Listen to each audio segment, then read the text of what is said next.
चलिए देखिए, हमने लास्ट क्लास में ज्योग्राफी के कुछ क्वेश्चन सॉल्व कर लिए थे। इसी सेशन को हम आगे बढ़ाते हैं और हमने लास्ट क्वेश्चन पढ़ा था 18 नंबर तक हमने क्वेश्चन पढ़ लिए थे, है ना। और ये जो आपके पेपर है, आगामी सभी पेपर एग्जाम में आने वाले हैं, ठीक है ना। इसमें हम आगे बढ़ते हैं।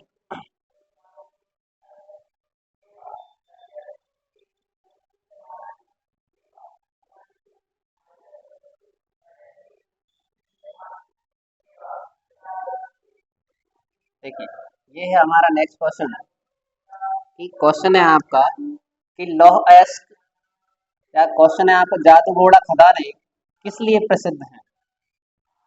जादूगोड़ा की जो खदानें हैं वो किस लिए प्रसिद्ध हैं, तो आपका आंसर होगा क्या, यूरेनियम के भंडार है यहाँ पर। किस लिए प्रसिद्ध है आपकी, यूरेनियम के लिए प्रसिद्ध हैं। अब ये बात आती है कि जादूगोड़ा की खदानें किस राज्य में है। कोई बताएगा आप में जादूगोड़ा की खदानें किस राज्य में है, तो आप बताएंगे कि जो जादूगोड़ा की जो खदानें हैं ये कहाँ पर है आपकी, झारखंड में। कहाँ पर है आपकी, झारखंड में। इतना आपको याद रखना। अब देखिए क्वेश्चन आता है कि जो लौह अयस्क की खदानें हैं, कौन कौन सी खदानें आपकी, लौह अयस्क की खदानें हैं, वो कहाँ कहाँ पर है, तो कौन कौन सी हैं। तो लौह अयस्क की खदानें पढ़ते हैं हम सबसे पहले। तो सबसे पहले झारखंड है, झारखंड में देखते चिड़िया की खदानें। कौन सी खदानें हैं आपकी, चिड़िया की खदानें। चिड़िया की खदानें कहाँ पर है आपकी, तो ये भी है आपकी कहाँ पर, झारखंड में। कहाँ पर है, झारखंड में। अब अगला पूछा जाता है कि अगर बताइए रावत बाटा कौन सी खदान आती है आपकी। अगर आपसे पूछा जाता है कि रावत रावत घाट की खदान, रावत घाट की खदान कहाँ पर है, तो आप बताइए जल्दी से। रावत घाट की खदान कहाँ पर है, तो आप बताओगे अंतरगढ़। कहाँ पर है, छत्तीसगढ़। कहाँ पर है आपकी, छत्तीसगढ़ में है। कौन सी खदान आपकी, रावत घाट की खदान। किस चीज से संबंधित है, जो आपकी लौह अयस्क से ही संबंधित है। इतना क्लियर है। अब देखिए अगला पूछा जाता है कि बताइए गुरु महिसानी, क्या पूछा जाता है आपसे, गुरु महिसानी खदान कहाँ पर है, गुरु महिसानी खदान कहाँ पर है, तो आप बताएंगे रायरंगपुर उड़ीसा। कहाँ पर है आपकी जी, रायरंगपुर उड़ीसा में है। तो दो तीन खदानें हमने पढ़ ली, कौन कौन सी, चिड़िया की खदान, रावत घाट की खदान और गुरु महिसानी खदान। और अगला जो आता है, अगर आपसे पूछा जाता कुंद्रेमुख खदान, कौन सी आती है, कुंद्रेमुख खदान। तो जी कुंद्रेमुख खदान कहाँ पर है, तो नाम से पता पड़ रहा है कुंद्रेमुख की जो चोटी है पश्चिमी घाट की सबसे ऊंची चोटी है, ठीक है ना। ये जो है आपकी कर्नाटक में पड़ती है। कहाँ पर है आपकी, कर्नाटक में है, ठीक है ना। और अगर कर्नाटक में पूछा जाए कहाँ पर है, तो आप बताओगे चिकमंगलूर। कहाँ पर है आपकी, चिकमंगलूर में है। कौन सी खदान आपकी, कुंद्रेमुख की खदान। इतना आपको याद रखना है। चार पांच खदानें हमने याद पढ़ ली हैं, किससे संबंधित हैं आपकी, लौह अयस्क से संबंधित है। अब अगर क्वेश्चन आता है कि दूसरा क्वेश्चन देखिए आप कि सोने के भंडार, किसके भंडार आपके, सोने के भंडार। तो सोना तो आपको पता है भारत में एक ही जगह पर प्राप्त होता है, और वो कहाँ पर है आपका, कर्नाटक में ही। सोने की खदानें भारत में कहाँ पर है आपकी, कर्नाटक में है। तो कर्नाटक में इनको किस नाम से जाना जाता है, तो आप लिख लेना, इनकी जो खदान है उसका नाम है कोलार गोल्ड फील्ड के नाम से जाना जाता है। किस नाम से आपका, कोलार गोल्ड फील्ड। किस नाम से जाना जाता है इनको, कोलार गोल्ड फील्ड के नाम से जाना जाता है, ठीक है ना। और जी कहाँ पर है आपका, कर्नाटक। कहाँ पर है आपकी जी, कर्नाटक में पाई जाती है। अब क्वेश्चन इतना आता है कि विश्व में, दुनिया में सबसे ज्यादा सोने के भंडार कहाँ पर है, तो विश्व में या दुनिया में सर्वाधिक, दुनिया में सर्वाधिक, तो दुनिया में सर्वाधिक कहाँ पर है, तो आप बताओगे अमेरिका। दुनिया में सर्वाधिक सोने के भंडार कहाँ पर है आपके, अमेरिका में। इतना क्लियर है। अब अगर देखिए हमने सोने के बारे में देख लिया, यूरेनियम के बारे में देख लिया, लोहे के बारे में देख लिया। अब आपका कौन सा बचता है, माई का भंडार। यानी माई का बोले तो अभ्रक, क्या बोलते हैं इसके अपन, अभ्रक। और भारत में जो है अभ्रक के जो सबसे ज्यादा उत्पादन है वो आंध्र प्रदेश में होता है। कहाँ पर होता है आपका, आंध्र प्रदेश में होता है। किसका उत्पादन होता है, तो आप बताओगे माई का या अभ्रक। अभ्रक का सर्वाधिक उत्पादन कहाँ पर होता है आपका, आंध्र प्रदेश में होता है। कितना क्लियर है आपका, अभ्रक ये भी आपकी एक धातु होती है, ठीक है, जो खदानों से प्राप्त होती है आपके, है ना, रॉ मटेरियल रहता है जिससे अपन मिश्र धातुओं का निर्माण करते हैं। इतना क्लियर है, चारों पॉइंट क्लियर है आपके। आप देखिए अब हम नेक्स्ट क्वेश्चन पर बढ़ते हैं। क्वेश्चन आता है कि लूनी नदी पर स्थित जावाई बांध किस राज्य में स्थित है। कौन सा बांध आपका, तो आपसे पूछा जाएगा लूनी नदी पर। कौन सी नदी है आपकी, तो आप बताओगे लूनी नदी पर स्थित है कौन सा बांध आपका, जावाई बांध। तो देखो लूनी नदी ऐसी नदी है जो कच्छ के रण में जाकर ऑटोमेटिकली लुप्त हो जाती है, ठीक है ना। अब कच्छ का रण गुजरात में है, लेकिन ये कहाँ पर है आपका, आंसर होगा आपका राजस्थान। कहाँ पर है, राजस्थान, क्योंकि राजस्थान से जाती है। ये नदी कहाँ से निकलती है लूनी नदी, तो ये अरावली पर्वत से निकलती है।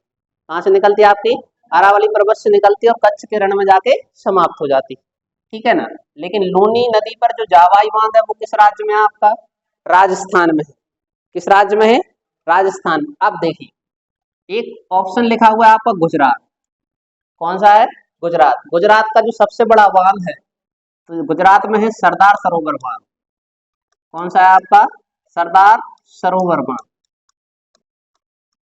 आप बताएंगे सरदार सरोवर बांध किस नदी पर है, तो आपको पता होना चाहिए सरदार सरोवर बांध किस नदी पर है आपका, तो आप बताएंगे ये नर्मदा नदी पर है, ठीक है ना।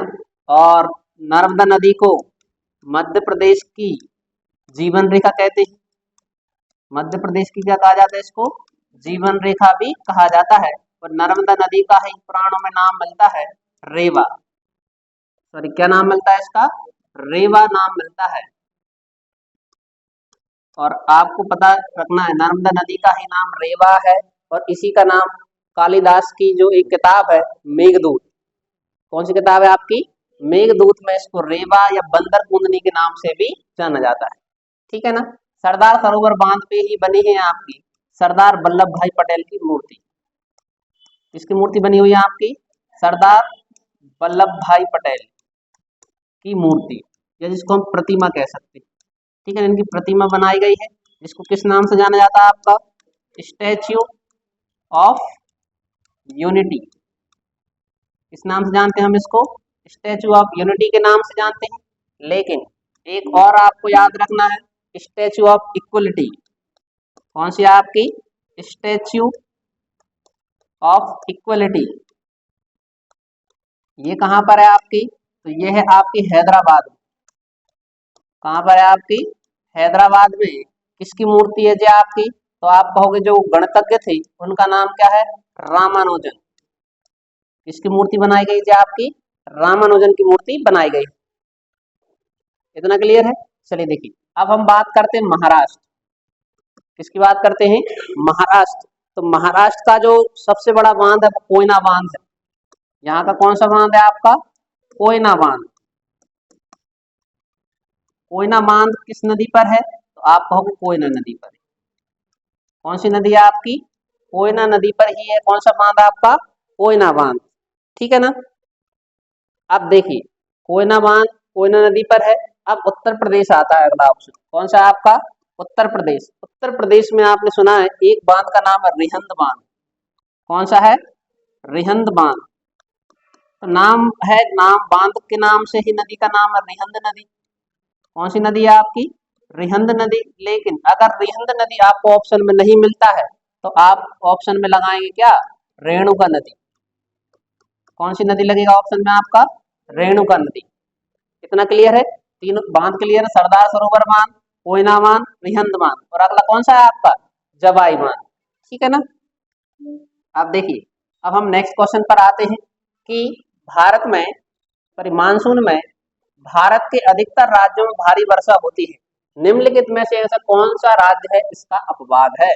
अब आपको याद रखना है भारत में जो वर्षा होती है सर्वाधिक वर्षा, यानी अपन क्या बताएंगे, भारत में सर्वाधिक वर्षा दक्षिण पश्चिम मानसून से होती है। किससे होती है आपकी? दक्षिण पश्चिम मानसून। ठीक है ना? कब किससे होती है भारत में वर्षा आपकी? दक्षिण पश्चिम मानसून से भारत में सर्वाधिक वर्षा आपकी होती है। ठीक है ना? लेकिन अब देखिए, अब जो आप ऐसा भारत का नक्शा देखते हैं, जो आपका दक्षिण भारत है, ठीक है ना? अगर हम इसी की बात करते हैं, अब देखिए इधर आपका अरब सागर है। क्या है आपका? अरब सागर। इधर कौन सी खाड़ी है आपकी? बंगाल की खाड़ी। अब भारत में जब भी मानसून आता है आपका, तो वो इधर से आता है। ठीक है ना?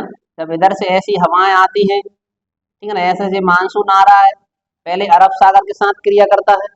जब अरब सागर के साथ क्रिया करता है, तो सबसे पहले जो वर्षा है इधर, जो राज्य है केरल। कौन सा राज्य है आपका? केरल। केरल में तट है मालाबार तट। कौन सा तट है आपका? तो आप कहोगे मालाबार तट। सबसे पहले वर्षा यानी 1 जून को, कब आपकी? 1 जून को जो वर्षा होती है वो केरल में होती है। कहाँ पर होती है आपकी? केरल। अगर पूछा जाए कि बताइए भारत में सबसे पहले मानसून कहाँ आता है? केरल में। ठीक है ना? जो इसकी सीमाओं से टकराता है, मालाबार तट पर वर्षा कराता है। और धीरे धीरे, क्योंकि आपको पता है इधर ये पश्चिमी घाट की पहाड़ियां हैं। कौन सी पहाड़ियां आपकी? पश्चिमी घाट है। अब इधर से जब जी मानसून आता है, तो देखिए जी हवाएं चली आपकी, ये हवाएं जाएंगी तो इनसे टकराएंगी, है ना? जब इनसे टकराएंगे तो टकरा के कहाँ की ओर जाएंगे जी? ऊपर की ओर जाएंगे, ना कि इधर एंट्री करेंगे जी आप। ठीक है ना? अब थोड़ा सा राज्यों के बारे में देखिए। केरल में तो वर्षा हो गई है आपकी। दूसरा, केरल के बाद इधर कौन सा राज्य आता है? कर्नाटक। तो कर्नाटक में भी वर्षा हो गई है आपकी, है ना? अब देखिए इसके बाद गोवा, महाराष्ट्र, धीरे धीरे करके मानसून आपका आगे बढ़ता जाता है। ठीक है ना? अब ये तो कौन सी खाड़ी से, वहां से वर्षा हुई है आपकी? अरब सागर से। जैसे इधर 15 जून हो जाती है तो भारत में वर्षा होने लगती है। फिर जैसे ही इधर से आगे बढ़ता है मानसून, तो बंगाल की खाड़ी सक्रिय हो जाती है। कौन सी सक्रिय होती है? बंगाल की खाड़ी। बंगाल की खाड़ी में जो साइक्लोन बनते हैं आपके, क्या बनते हैं? चक्रवात। अब जो चक्रवात बनते हैं तो वे इधर से वर्षा कराते हैं। अब इधर थोड़ी लौट के आएंगे पीछे की ओर। इधर कौन सा राज्य है आपका? तमिलनाडु। इधर से चुक जाता है। तमिलनाडु के ऊपर है कौन सा? आंध्र प्रदेश। देखो जो चक्रवात चले आपके, तो जो नदियों के किनारे किनारे नदियां गई हैं आपकी, नदियों का मिलन स्थल हुआ कहाँ पर? आपको बंगाल की खाड़ी में। तो उनके पास से रास्ते पकड़ते पकड़ते ये मानसून कहाँ जाने लगता है आपका? भारत में वर्षा कराने लगता है। ठीक है ना? इसके सापेक्ष अपन कहते हैं बंगाल की खाड़ी शाखा से सबसे ज्यादा वर्षा होती है। ठीक है ना? लेकिन लेकिन इसका अपवाद बच गया है, कौन आपका? तमिलनाडु। तो हमारा आंसर क्या होगा? तमिलनाडु। कि क्वेश्चन क्या है कि मानसून से में भारत में अधिकतर राज्यों में भारी वर्षा होती है, निम्नलिखित में से कौन सा राज्य है जहाँ जो इसका अपवाद है? तो अपवाद क्या है आपका? तमिलनाडु। इतना समझ में आया क्यों अपवाद रह गया? चलिए नेक्स्ट क्वेश्चन पर बढ़ते हैं कि भारत में वनों का मुख्य प्रकार कौन सा है? भारत में वनों का मुख्य प्रकार कौन सा है? तो देखिए भारत में जो आप पूरे विश्व की बात करते हैं, उसमें भी अलग अलग प्रकार के वन पाए जाते हैं। ठीक है ना? जैसे देखिए इसको आप ग्लोब से समझ सकते हैं। ये कौन सी रेखा है आपकी? भूमध्य रेखा। कौन सी रेखा है? भूमध्य रेखा, जिसको अपन बोलते हैं 0 डिग्री, या जिसको भूमध्य रेखा कह दिया आपने, या किसी को आप कह सकते हैं विषुवत रेखा। क्या कह सकते हैं अपन इसको? विषुवत रेखा। अब जब इसको विषुवत रेखा कहा, तो इसके ऊपर एक लाइन खींची हुई है जिसको अपन बोलते हैं कर्क रेखा। कौन सी रेखा है? कर्क रेखा, जिसको 23.5 डिग्री कहते हैं। कौन सी रेखा भैया जी आपकी? कर्क रेखा हो गई 23.5 डिग्री उत्तरी गोलार्ध में। इधर गई है आपकी दक्षिणी गोलार्ध में, 23.5 डिग्री पर ही है, जिसका नाम क्या है आपका? मकर रेखा है। आप देखिए इधर जो आपने देखा होगा ऊपर आर्कटिक वृत्त 66.5 डिग्री, 66.5 डिग्री पर कौन सा है आपका? तो आप कहोगे आर्कटिक वृत्त। ठीक है ना? और जे इधर आ जाएगा जहां भी है आपका 66.5 डिग्री, इसका नाम क्या है आपका? अंटार्कटिक वृत्त। ठीक है ना? और जे इधर 90 डिग्री पर आप जैसे पहुंचेंगे, तो जे उत्तरी ध्रुव, नॉर्थ पोल, और ये कौन सा है आपका साउथ पोल यानी दक्षिणी ध्रुव। ठीक है ना। इनके बीच में जो वन पाया जाता है, वन कैसे किस चीज पर निर्भर करते हैं, क्योंकि आपको पता है जो आपका सूर्य है, क्या है आपका सूर्य 0 डिग्री से इधर कर्क रेखा तक जाता है और इधर मकर रेखा तक आता है आपका, ये इसका सर्कल चलता है। जहां पर सूर्य ज्यादा चमकेगा, जहां पर सूर्य ज्यादा चमकेगा वहां पर गर्मी ज्यादा होगी। क्या होगी आपकी गर्मी ज्यादा होगी, क्योंकि वनस्पतियां भी वहीं पर जन्म ज्यादा लेंगे आपकी। यही कारण है कि अब देखिए इधर आपकी उष्ण कटिबंधीय वन पाए जाते हैं। कैसा जलवायु कैसी यहाँ की उष्ण कटिबंधीय, कौन सी हो जाएगी उष्ण कटिबंधीय। अब देखिए उष्ण कटिबंध मतलब जो गर्म क्षेत्र, कैसे क्षेत्र हैं आपके गर्म क्षेत्र। जब उष्ण हो जाएंगे तो जो शीत हो जाएंगे। देखो जैसे अपन थोड़े से ऊपर बढ़ेंगे, ये कर्क रेखा है, कर्क रेखा से अपन ऊपर बढ़ेंगे तो ठंडा क्षेत्र लग जाएगा, जिसे कौन सा कहलाएगा आपका शीत कटिबंध। कौन सा कहलाएगा आपका शीत कटिबंध। इधर भी कौन सा हो जाएगा आपका शीत कटिबंध ही होगा। लेकिन इनसे तो और ज्यादा ऊपर ठंडा क्षेत्र पहुंच गया, बर्फ जमने लगा है, तो इसको नाम बोल दे देंगे अपन कौन सा शीतोष्ण कटिबंध। कौन सा हो जाएगा आपका शीतोष्ण कटिबंध। ये भी कौन सा हो जाएगा आपका शीतोष्ण कटिबंध। कितना क्लियर है। अब हमारी बात चल रही है कि भारत में वन कैसे पाया जाता है। अब भारत का आपने लोकेशन देखिए, भारत ऐसा है ना, कर्क रेखा भारत को बीच से काट देती है। अब भारत एक ही नहीं है, रेखा बीच में से जा रही है, तो दो ही प्रकार की जलवायु देखते हैं आप। आप भी देख, अभी इधर क्या पड़ रही है आपकी सर्दियां पड़ रही, लेकिन इसी टाइम पे अगर आप तमिलनाडु जाते, कहाँ जाते हैं आप तमिलनाडु, तो वहां पे गर्मी पड़ती है। क्या पड़ती है वहां पर गर्मी, क्योंकि क्षेत्र कहाँ चला गया कर्क रेखा के पास चला गया, और कर्क रेखा के भी पास है मतलब सूर्य भी वहीं कहीं है आपका, तो वहां पर गर्म क्षेत्र है। ठीक है ना। इसलिए गर्मियों में कोई भी तमिलनाडु नहीं जाता है जो यात्रा करने जाते हैं, वो कब जाते हैं सर्दी के मौसम। तो अपने इधर सर्दी पड़ रही है, लेकिन वहां पर थोड़ा कैसा क्षेत्र होता है आपका गर्म क्षेत्र होता है। ठीक है ना। अब देखिए हमारा आंसर लगेगा इसमें कौन सा उष्ण कटिबंधीय नम पर्णपाती वन। कैसे वन पाए जाते हैं आपके उष्ण कटिबंध है, क्योंकि ये उष्ण कटिबंध है, लेकिन जो ऊपर शीत भी हो गया तो नम वन पाए जाते हैं। तो आंसर क्या होगा आपका उष्ण कटिबंधीय नम पर्णपाती वन पाए जाते हैं भारत में। कितना क्लियर है। चलिए देखिए अब डंकन दर्रा भारत के किस राज्य या केंद्र शासित प्रदेश में स्थित है। कौन सा दर्रा आ गया भैया आपका डंकन दर्रा है। तो आप बताइए डंकन दर्रा कहाँ पर है, कौन सा दर्रा आ गया आपका डंकन दर्रा आ गया भैया।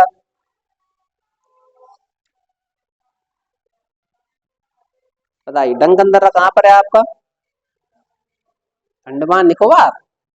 अच्छा एक बार और सोच लें आप डंकन दर्रा कहाँ पर है। बहुत बढ़िया, आंसर पर अपने बने रहना चाहिए। आंसर क्या है आपका अंडमान निकोबार।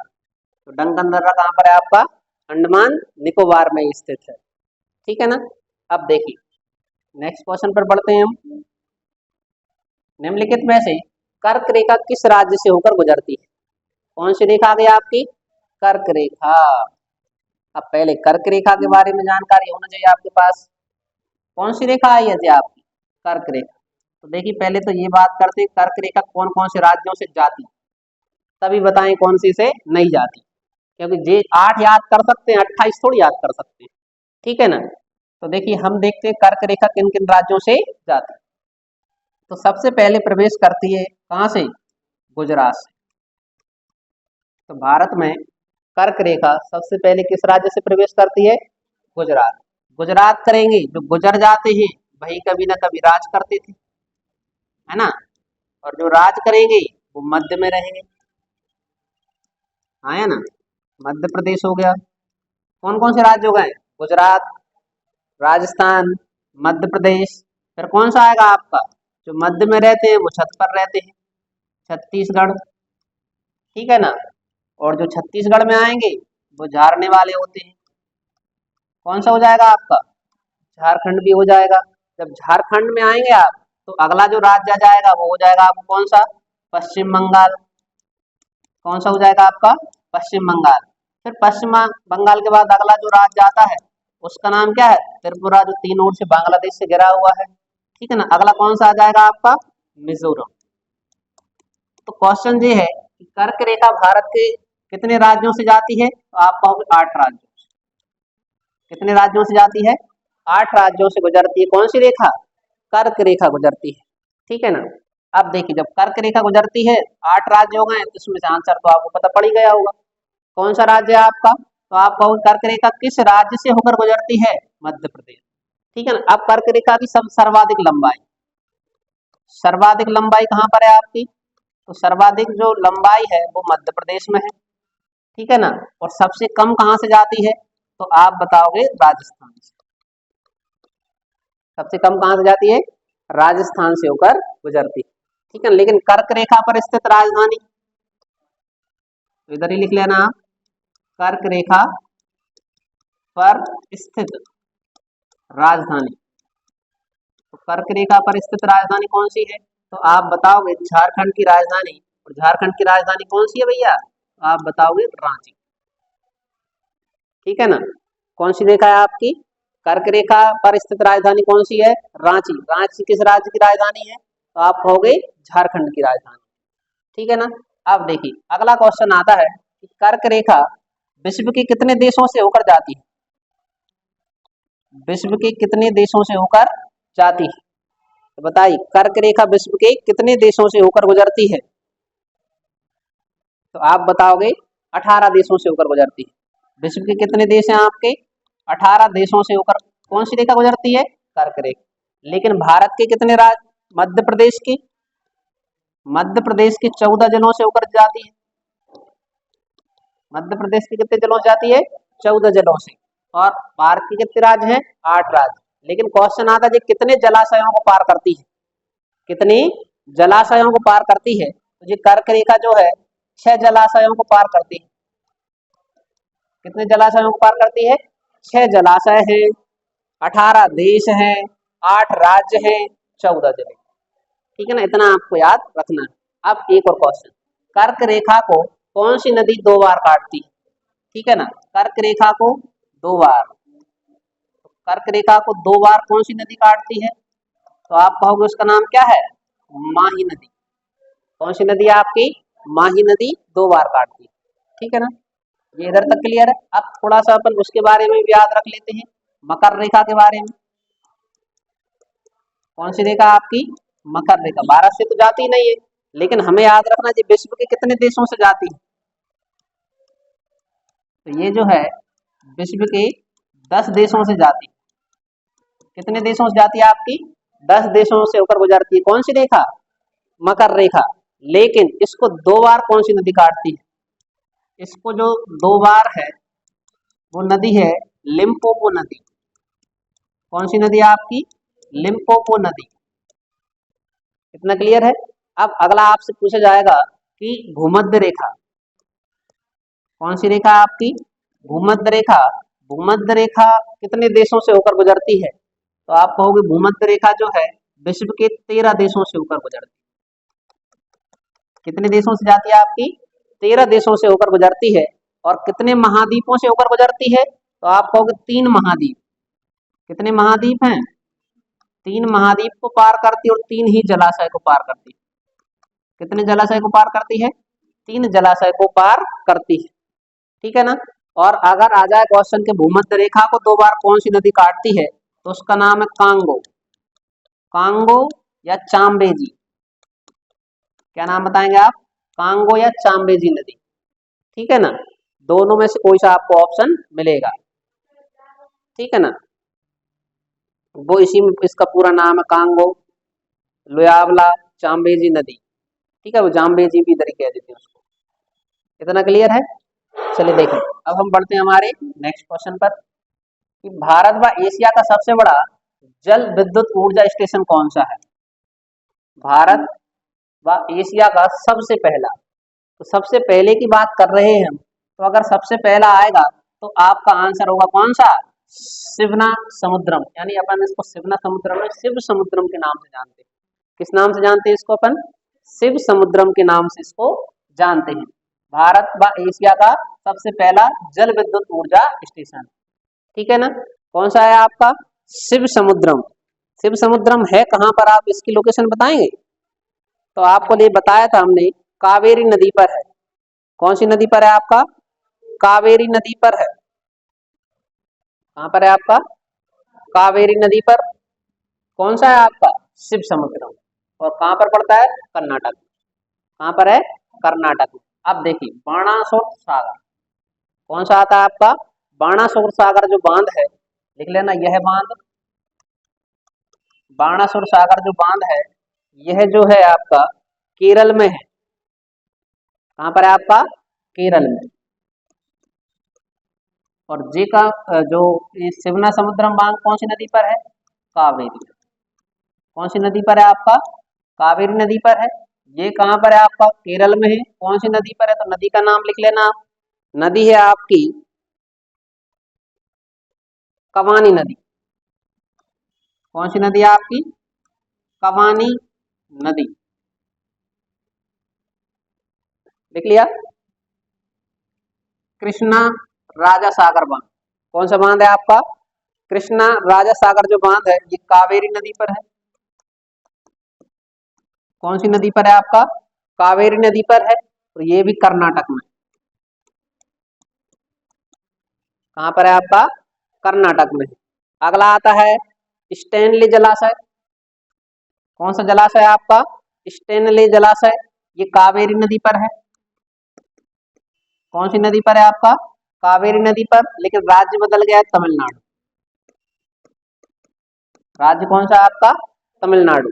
इतने आपको इनके बारे में जानकारी याद रखना, ठीक है ना। कि अगर पूछा जाए शिव समुद्रम जलप्रपात जो है, जलप्रपात भी है यहाँ पर और जल विद्युत बांध भी बनाया गया है। तो ये कहाँ पर है? कावेरी नदी कर्नाटक में है। बाणासुर सागर बांध कहाँ पर है आपका? केरल, कवानी नदी। कृष्णा राजा सागर बांध कहाँ पर है? कावेरी नदी पर, कर्नाटक में। और अगला कौन सा है? स्टैनली जलाशय कहाँ पर है आपका? कावेरी नदी पर, तमिलनाडु में, ठीक है ना। लेकिन आपको एक चीज याद रखना है कि कावेरी नदी का उद्गम कहाँ से हुआ है। कौन सी नदी है आपकी? कावेरी नदी। तो लिख लीजिए आप, कावेरी नदी का जो उद्गम है, कावेरी नदी का उद्गम कहाँ से हुआ है? तो आप कहोगे कावेरी नदी का जो उद्गम है ये ब्रह्मगिरी की पहाड़ियों से हुआ है। कहाँ से हुआ है आपका? ब्रह्मगिरी की पहाड़ी। कहाँ से हुआ आपका? ब्रह्मगिरी की पहाड़ी। और इसकी विशेषता भी लिख लेना आप कावेरी नदी की, यह दोनों मानसूनों से वर्षा प्राप्त करती है। दोनों मानसून से वर्षा प्राप्त करने वाली एकमात्र नदी। दोनों मानसून से वर्षा प्राप्त करने वाली एकमात्र नदी कौन सी है आपकी? कावेरी नदी। इतना क्लियर है? अब देखिए, अगर आपसे एक नदी का और नाम याद रखना जो दक्षिण भारत में ही बहती है, जिसका नाम क्या है? कृष्णा नदी। कौन सी नदी है आपकी? कृष्णा नदी का उद्गम कहाँ से हुआ है? कृष्णा नदी का उद्गम, तो कृष्णा नदी का उद्गम स्थल लिख लेना आप। तो कृष्णा नदी का जो उद्गम हुआ है, ये महाबलेश्वर की पहाड़ियों से हुआ है। कहाँ से हुआ आपका? महाबलेश्वर की पहाड़ी। कहाँ से हुआ आपका? महाबलेश्वर की पहाड़ियों से हुआ है। किस नदी का उद्गम? कृष्णा नदी। और कावेरी नदी कहाँ से निकलती है आपकी? तो आप बताओ, ब्रह्मगिरी की पहाड़ियों से, ठीक है ना। भारत की एकमात्र नदी जो दोनों मानसूनों से वर्षा प्राप्त करती है, तो आप बताओगे कावेरी नदी, ठीक है ना। ये कर्नाटक में। चलिए देखिए, अगला क्वेश्चन जो आता है, भारत का पहला निजी बंदरगाह पीपा बाव किस राज्य में स्थित है? कौन सा क्वेश्चन है, आप जल्दी से पढ़िए आपका, कि जो भारत का पहला निजी बंदरगाह, कौन सा बंदरगाह है आपका? भारत का पहला निजी बंदरगाह, क्या नाम है इसका?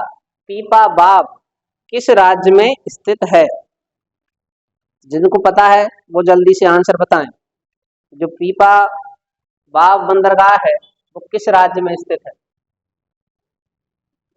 तो जो पीपावाव बंदरगाह है वो आपका है गुजरात में स्थित। कहाँ पर स्थित है आपका? गुजरात में। कौन सा बंदरगाह है आपका? पीपावाव बंदरगाह, ठीक है ना। लेकिन अगर पूछा जाए कि पश्चिम बंगाल में कौन सा बंदरगाह है, कहाँ पर? पश्चिम बंगाल। तो पश्चिम बंगाल में जो बंदरगाह है उसका नाम आपने सुना है कोलकाता बंदरगाह। कौन सा है आपका? कोलकाता बंदरगाह। कोलकाता बंदरगाह कहाँ पर है? पश्चिम बंगाल में। यहीं पर है आपका, देखो इसका जो नाम बदल दिया गया है, कोलकाता बंदरगाह का नया नाम, कोलकाता बंदरगाह का जो नया नाम है उसका नाम लिख लीजिए आप, श्यामा प्रसाद मुखर्जी बंदरगाह। क्या नाम कर दिया गया है इसका? श्यामा प्रसाद मुखर्जी। क्या नाम कर दिया गया आपका? श्यामा प्रसाद मुखर्जी बंदरगाह नाम इसका कर दिया गया है। और पश्चिम बंगाल में ही एक और भी है, जे कोलकाता बंदरगाह जो हुगली नदी के किनारे है। कौन सी नदी के किनारे है आपका? हुगली नदी, ठीक है। अब देखिए अगला है हल्दिया बंदरगाह। कौन सा बंदरगाह है आपका? हल्दिया बंदरगाह। अगर ये पूछा जाता है आपसे हल्दिया बंदरगाह किस राज्य में है, तो आंसर क्या लगा के आएंगे आप? पश्चिम बंगाल में। या श्यामा प्रसाद मुखर्जी बंदरगाह कहाँ पर है आपका? तो भी पश्चिम बंगाल में। कितना क्लियर है? चलिए देखिए अगला हमसे पूछा जाता है कि बताइए गुजरात में और कौन कौन सा बंदरगाह है। कहाँ पर? गुजरात में। तो गुजरात की हम बात करते तो यहीं पर है कांडला बंदरगाह। कौन सा बंदरगाह है आपका? कांडला बंदरगाह। कौन सा बंदरगाह है आपका? कांडला बंदरगाह। कांडला बंदरगाह कहाँ पर है आपका? तो आप बताओ गुजरात में। इसी का नया नाम, इसका जो नया नाम है वो लिख लेना आप, दीनदयाल बंदरगाह। क्या नाम है इसका? दीन दयाल बंदरगाह। कौन सा है आपका? दीनदयाल बंदरगाह। और यहीं पर है गुजरात में ही आपका सूरत बंदरगाह। ये तो नाम आपने सुना ही होगा। कौन सा बंदरगाह है? सूरत बंदरगाह। तो सूरत बंदरगाह कहाँ पर है आपका? तो आप बताओगे गुजरात में, ठीक है ना।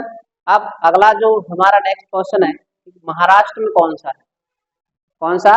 भारत का सबसे आधुनिकतम बंदरगाह, ठीक है ना, जिसका नाम है जवाहरलाल नेहरू बंदरगाह, ठीक है ना। कौन सा बंदरगाह है यहाँ पर आपका? जवाहरलाल नेहरू बंदरगाह। कौन सा है आपका? जवाहरलाल नेहरू। कौन सा बंदरगाह है आपका? जवाहरलाल नेहरू बंदरगाह, ठीक है ना। ये कहाँ पर है आपका? तो आप बताओगे महाराष्ट्र में ही है। भारत का सबसे नया बंदरगाह है, आधुनिक बंदरगाह। इसको किस नाम से जानते हैं अपन? आधुनिक बंदरगाह के नाम से जानते हैं, ठीक है ना। ये यहीं से होता है, महाराष्ट्र से ही आपका सर्वाधिक पेट्रोलियम का व्यापार, काय का व्यापार होता है आपका? पेट्रोलियम के लिए प्रसिद्ध। इतना क्लियर है, ठीक है ना। अब एक और राज्य बचा है आंध्र प्रदेश। आंध्र प्रदेश में तो एक का नाम सुना ही है आपने, कौन सा है? विशाखापट्टनम। कौन सा बंदरगाह है आपका? विशाखापट्टनम बंदरगाह कहाँ पर है आपका? तो आप बताएंगे आंध्र प्रदेश में, ठीक है ना। इतना क्लियर है। चलिए नेक्स्ट क्वेश्चन पर बढ़ते हैं कि भारत के किस राज्य में विश्व का सबसे बड़ा थोरियम का भंडार मौजूद है? किसका भंडार आ गया आपका? थोरियम। थोरियम का सर्वाधिक जो भंडार है वो किस राज्य में है, ठीक है ना। तो देखिए थोरियम के जो सर्वाधिक भंडार हैं आपके, वो एक ही राज्य है थोरियम उत्पादक, जिसका नाम है केरल। भारत में थोरियम का भंडार कहाँ पर है आपके? केरल में। कहाँ पर है? केरल में। याद रखना थोरियम का सर्वाधिक भंडार कहाँ पर है आपके? केरल में है। लेकिन आपसे पूछ सकते थोरियम की खोज किसने की?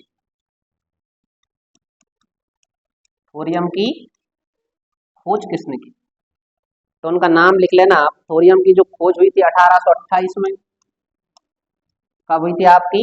1828 में स्टॉकहोम स्वीडन में हुई थी। कहाँ पर की गई थी आपकी? स्टॉक होम स्वीडन में। कहाँ पर हुई थी आपकी? स्टॉकहोम स्वीडन में। उनका नाम लिख लेना, जॉन्स जैकब। खोजकर्ता का नाम क्या है? खोजकर्ता का नाम है आपका जॉन्स जैकब।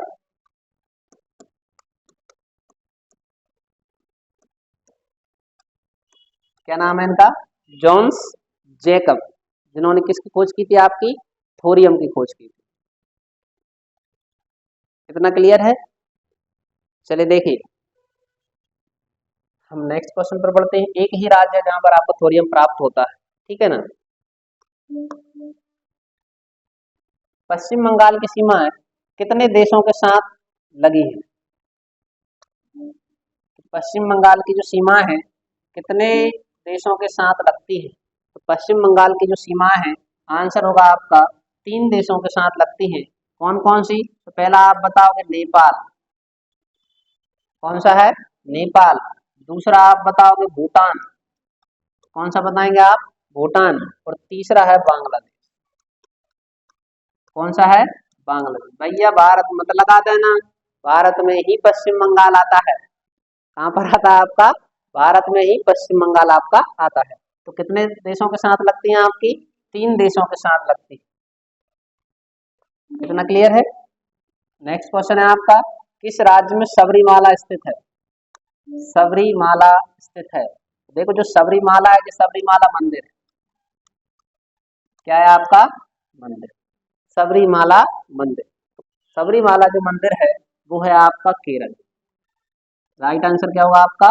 केरल। केरल में कौन सा मंदिर है आपका? सबरीमाला मंदिर स्थित है। कहाँ पर है आपका?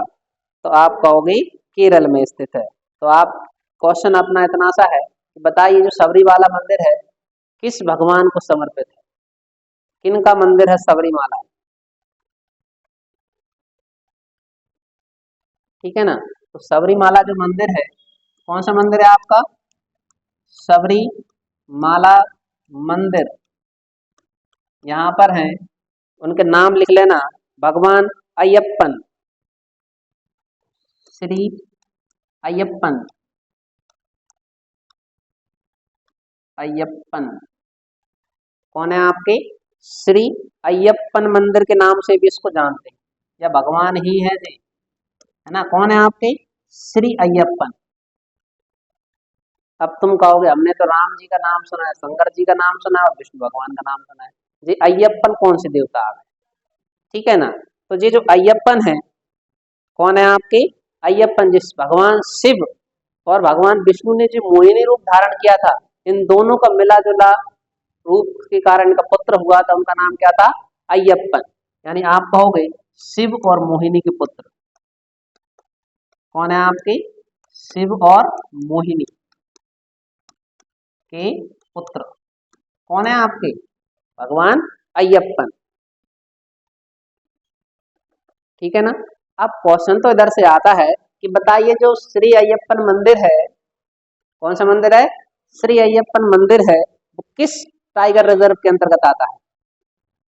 क्वेश्चन क्या है अपना, कि बताइए कि जो श्री अयप्पन मंदिर है वो किस टाइगर रिजर्व के अंतर्गत आता है? जिनको पता हो वो आंसर बताइए।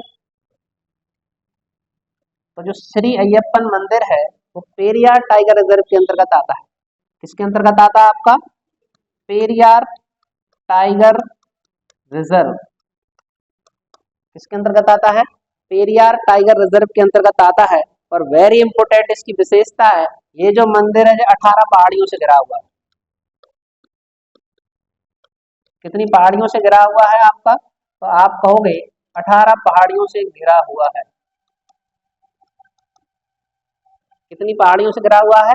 18 पहाड़ियों से घिरा हुआ है। कौन सा मंदिर? श्री अय्यप्पन मंदिर या सबरीमाला मंदिर। इतना क्लियर है? चलिए देखिए, अब हमारा जो इसी से क्वेश्चन आता है कि बताइए तमिलनाडु कौन सा राज्य है आपका? तमिलनाडु का एक आध अच्छे से मंदिर का नाम बताइए। अच्छा, तो भाई सभी मंदिर होते हैं, ठीक है ना? तो तमिलनाडु में जो मंदिर है उसका नाम है मीनाक्षी माता मंदिर। कौन सा है आपका? मीनाक्षी माता मंदिर। मीनाक्षी माता मंदिर, ठीक है ना, ये तो ठीक है, सबको पता है, लेकिन क्वेश्चन ये है कि कौन सी नदी के किनारे स्थित है। मीनाक्षी माता मंदिर लिख लेना, ये बेंगई नदी के किनारे स्थित है। कौन सी नदी के किनारे स्थित है आपका, बेंगई नदी के किनारे स्थित है मीनाक्षी माता मंदिर। और कहाँ पर है, तमिलनाडु के मदुरई, तमिलनाडु मदुरई,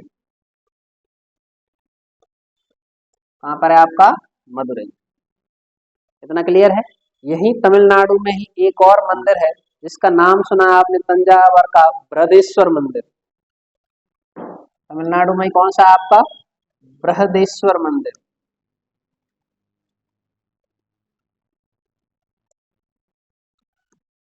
कौन सा मंदिर है आपका, बृहदेश्वर मंदिर।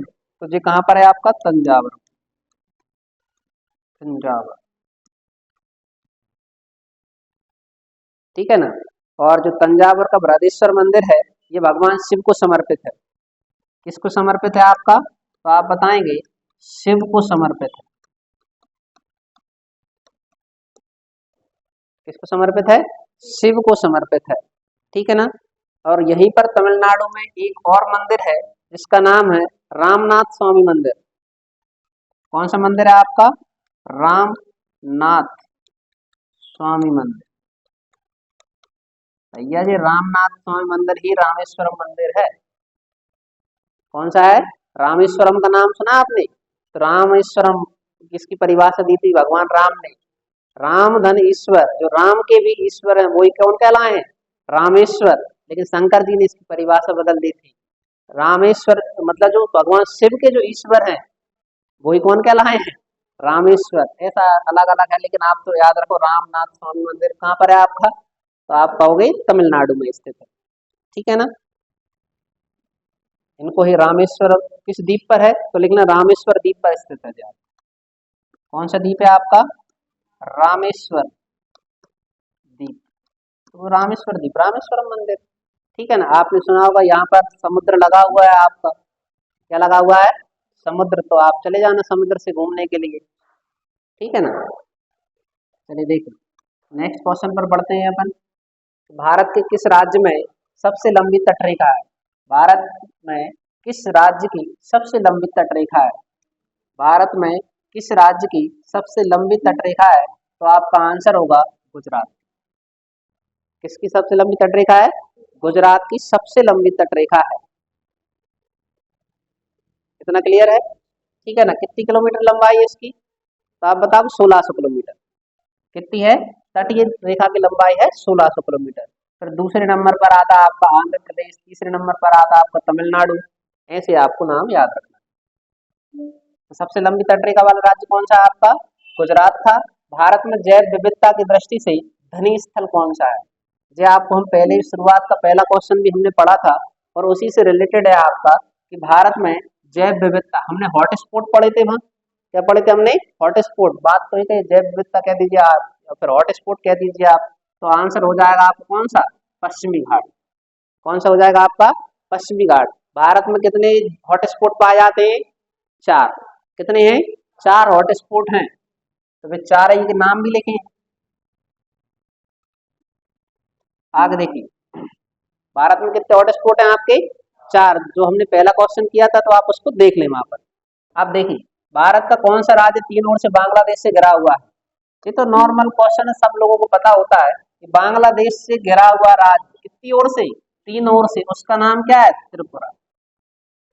क्या नाम है उसका, त्रिपुरा जो है बांग्लादेश से तीन ओर से राज्य घिरा हुआ है, ठीक है ना। लेकिन क्वेश्चन ये याद रखना है कि ऐसा कौन सा राज्य है जो बांग्लादेश के साथ दो बार सीमा साझा करता है। क्वेश्चन कौन सा आपका, इसी से एक और याद रखना कि बांग्लादेश के साथ दो बार सीमा साझा करता है।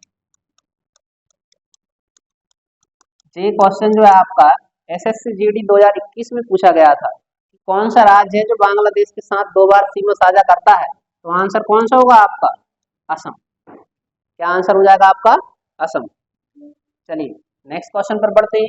भारत में चंदन की लकड़ी के लिए प्रसिद्ध राज्य कौन सा है, किसकी लकड़ी आ गई आपकी, चंदन। तो चंदन का तो नाम आपने सुना ही होगा, चंदन की लकड़ियां किस लिए प्रसिद्ध हैं, सॉरी किस राज्य में प्रसिद्ध हैं? बताइए आप जिनको पता हो चंदन की लकड़ियां। तो जो चंदन की लकड़ियां हैं वो कर्नाटक राज्य के लिए प्रसिद्ध है। चंदन की लकड़ी के लिए प्रसिद्ध राज्य कौन सा है आपका? कर्नाटक। कौन सा राज्य हो जाएगा? कर्नाटक राज्य प्रसिद्ध होगा। तो आपने एक वो फिल्म देखी होगी पुष्पा, कौन सी फिल्म आई थी आपकी? पुष्पा। उसमें ज्यादा आधी सी फिल्म तो वो चंदन की लकड़ी पे से ही बनी। किस पे से बनी आपकी? चंदन की लकड़ी पे से ही बनी। नेक्स्ट क्वेश्चन है, सिंह, जिराफ, बाइसन जैसे जानवर वन मुख्यतः पाए जाते हैं। कौन सी वन आपके जानवरों के नाम है? Singh, giraffe, bison. ये जानवर हैं किस प्रकार के वनों में पाए जाते हैं?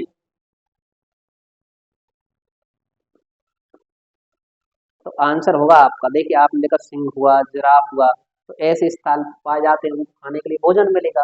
और भोजन कहाँ मिलेगा आपको? घास स्थल। भोजन कहाँ पर मिलेगा इनको? घास स्थल पर इनको भोजन की प्राप्ति होती। किसके लिए? सिंह, जिराफ ऐसे जो जानवर होते हैं उनके लिए भोजन यहाँ पर मिल जाता है। देख लिया आपने। चलिए अगला क्वेश्चन देखिए आप कि राष्ट्रीय वन अनुसंधान संस्थान कहाँ पर स्थित है? कौन सा क्वेश्चन है अपना? राष्ट्रीय वन अनुसंधान संस्थान कहाँ पर स्थित है? तो आपका आंसर होगा राष्ट्रीय वन अनुसंधान संस्थान, ये देहरादून में स्थित है। कहाँ पर स्थित है आपका? देहरादून में। कौन सा है आपका? राष्ट्रीय वन अनुसंधान संस्थान देहरादून में। लेकिन आपको याद रखना दिल्ली में कौन कौन से, कहाँ पर याद रखना आपने? दिल्ली में कौन कौन से राष्ट्र जो आपके अनुसंधान संस्थान है। तो पहला लिखना आप भारतीय आयुर्विज्ञान अनुसंधान परिषद, यहीं पर है आपकी कौन सी? भारतीय आयुर्विज्ञान, भारतीय आयुर्विज्ञान अनुसंधान परिषद।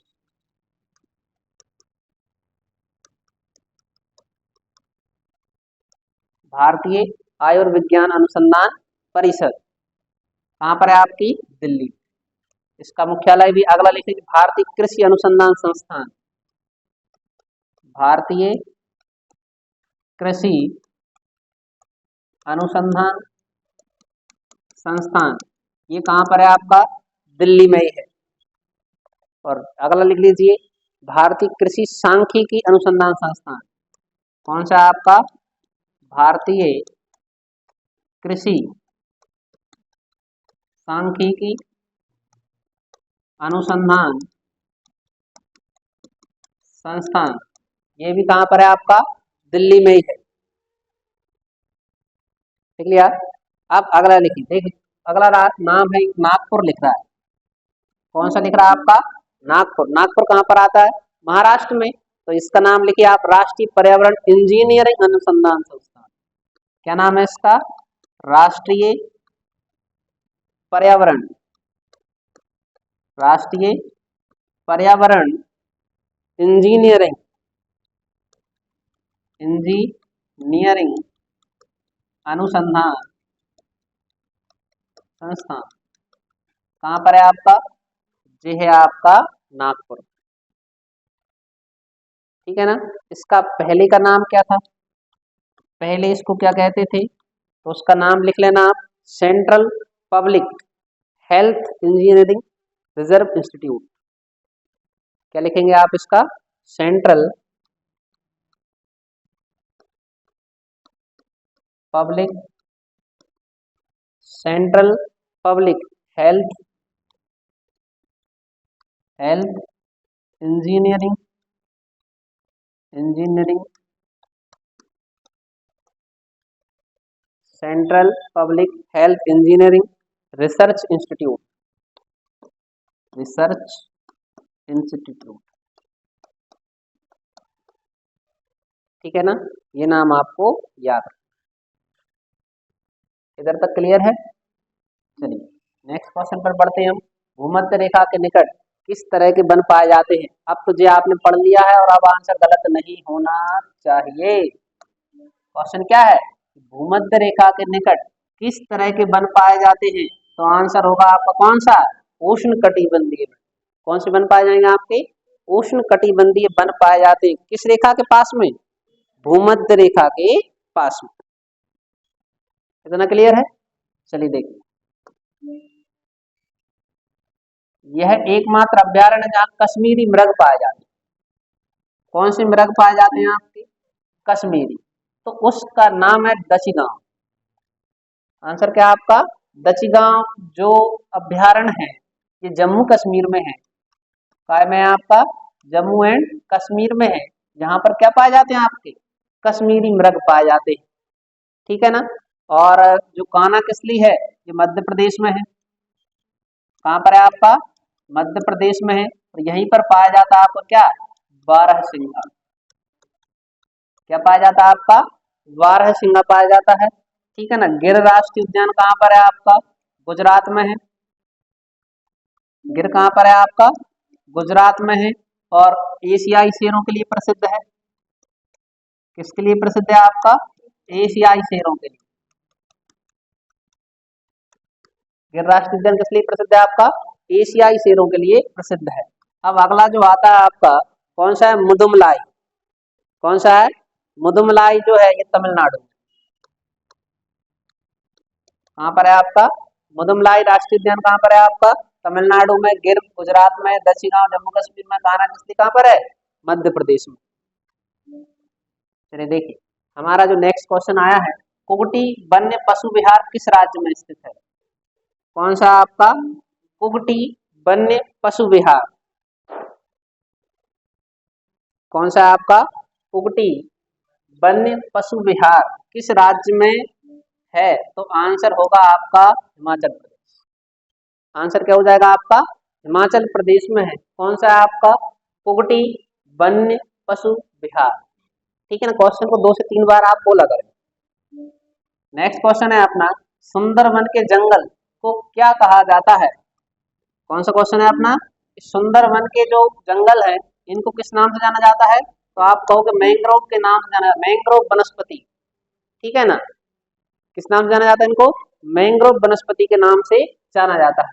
लेकिन अपना क्वेश्चन है कि जो टुंड्रा वन है, कौन से वन है आपके, टुंड्रा वन। टुंड्रा जो वन है ये उत्तर अमेरिका में सर्वाधिक पाए जाते हैं। कहाँ पर पाए जाते हैं आपके, उत्तर अमेरिका में पाए जाते हैं सर्वाधिक। कौन से वन पाए जाते हैं, टुंड्रा वन। इतना क्लियर है? चलिए नेक्स्ट क्वेश्चन देखते हैं अपन, भारत में सबसे अधिक कौन सी मिट्टी पाई जाती है? ये तो आपको ज्यादातर पता ही होगा, भारत में सर्वाधिक कौन सी मिट्टी पाई जाती है? तो आंसर हो जाएगा आपका, भारत में सर्वाधिक कौन सी मिट्टी पाई जाती है? तो आप बताओगे जलोढ़ मिट्टी। भारत में सर्वाधिक कौन सी मिट्टी पाई जाती है? तो आप बताएंगे जलोढ़ मिट्टी पाई जाती है भैया। कौन सी मिट्टी पाई जाती है, जलोढ़ मिट्टी पाई जाती है। अब अगला क्वेश्चन है कि बताइए जो काली मिट्टी है सर्वाधिक किस देश में पाई जाती है? भारत में तो सर्वाधिक अपन ने कहा जलोढ़ मिट्टी बता दी, काली मिट्टी कहाँ पाई जाती है? तो आप लिख लेना रूसी संघ में। काली मिट्टी सर्वाधिक, सर्वाधिक कहाँ पाई जाएगी आपकी, रूसी संघ में पाई जाती है। मतलब रूस में आप जाएंगे तो वहां पर कौन सी मिट्टी देखने को मिलेगी आपको, काली मिट्टी देखने को मिलेगी। काली मिट्टी के अन्य नाम आप जानते ही हो, बताएंगे कोई नाम? काली मिट्टी के अन्य नाम कौन कौन से हैं? तो इसके जो अन्य नाम हैं वो लिख लीजिए आप। इसको कपास मिट्टी भी कहते हैं। क्या कहते हैं इसको, कपास मिट्टी के नाम से जाना जाता है। इसी को रेगुर मिट्टी भी कहते हैं। क्या कहा जाता है इसको अपन, रेगुर मिट्टी भी कहते हैं। इसी को कहा जाता है आपका क्या, आप कहोगे लावा मिट्टी भी कहते हैं। क्या कहा जाता है इसको, लावा मिट्टी भी कहते हैं। और वेरी इंपॉर्टेंट, इसको उत्तर प्रदेश में करेल मिट्टी कहते हैं। इसको उत्तर प्रदेश में, उत्तर प्रदेश में क्या कहते हैं, करेल मिट्टी। उत्तर प्रदेश में किस नाम से जाना जाता है इसको, करेल मिट्टी भी कहते हैं। इतना क्लियर है? चलिए देखिए, अब आपने कहा जलोढ़ मिट्टी। कौन सी मिट्टी है? जलोढ़ मिट्टी को ही बोलते हैं बांगर एवं खादर। इसी से बनती है कौन सी आपकी? बांगर एवं खादर, नई जलोढ़ और पुरानी जलोढ़। ठीक है ना? आप देखिए, इसी का अन्य नाम भी है। किसका? जलोढ़ मिट्टी का अन्य नाम है कॉप मिट्टी कहते हैं। इसी को क्या कहा जाता है आपका? कॉप मिट्टी भी कहते हैं। इसी को अपन कछारी मिट्टी भी कहते हैं। कौन सी मिट्टी कहते हैं? कछारी मिट्टी भी कहते हैं। किसको कहा जाता है कछारी मिट्टी? तो आप कहोगे जलोढ़ मिट्टी को कहा जाता है। किसको कहा जाता है?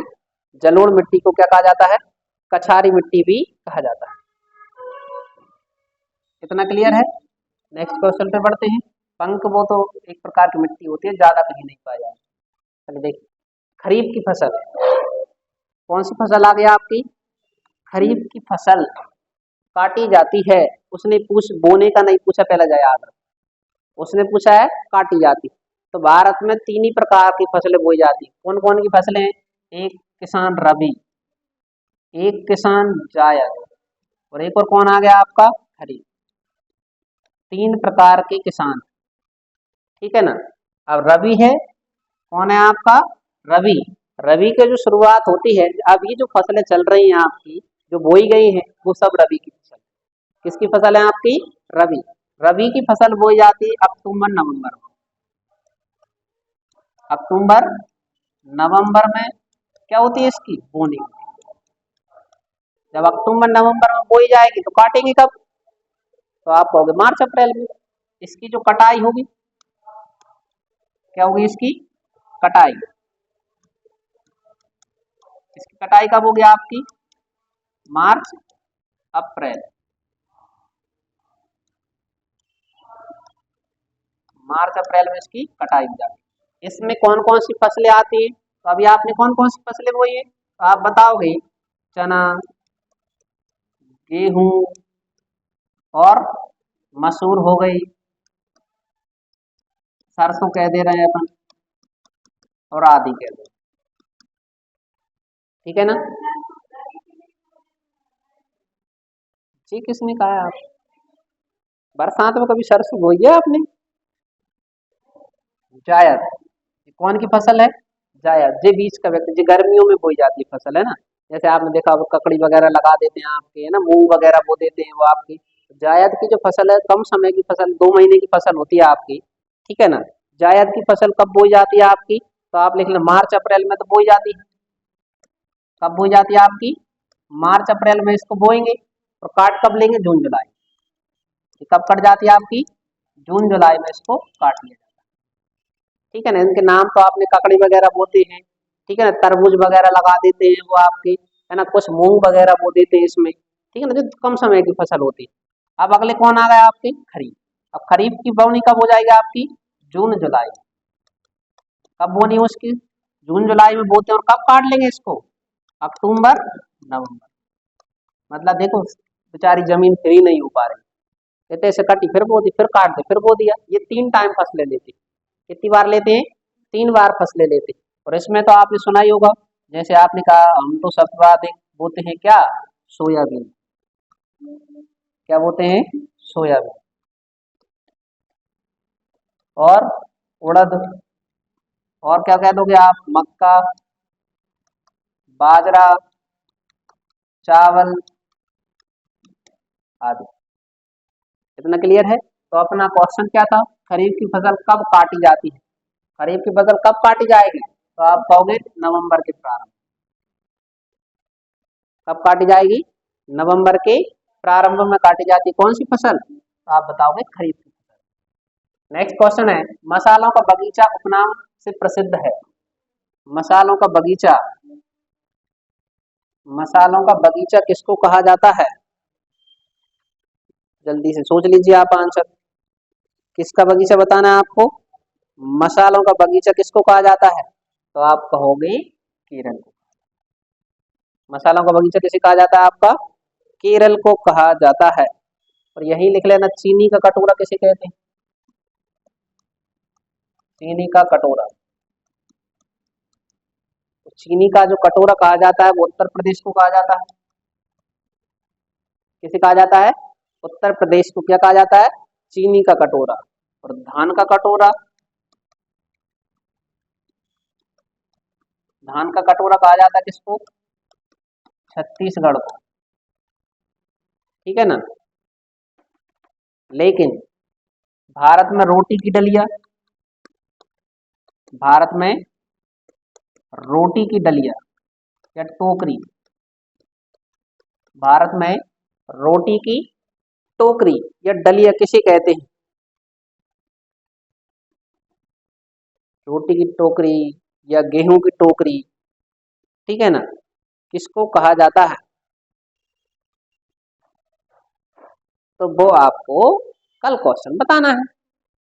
कब बताना है? कल क्वेश्चन बताना है। कौन सा? भारत में रोटी की टोकरी किसे कहते हैं। लेकिन याद इधर लिख लेना, गेहूं की टोकरी किसको कहते हैं? विश्व में गेहूं की टोकरी, विश्व में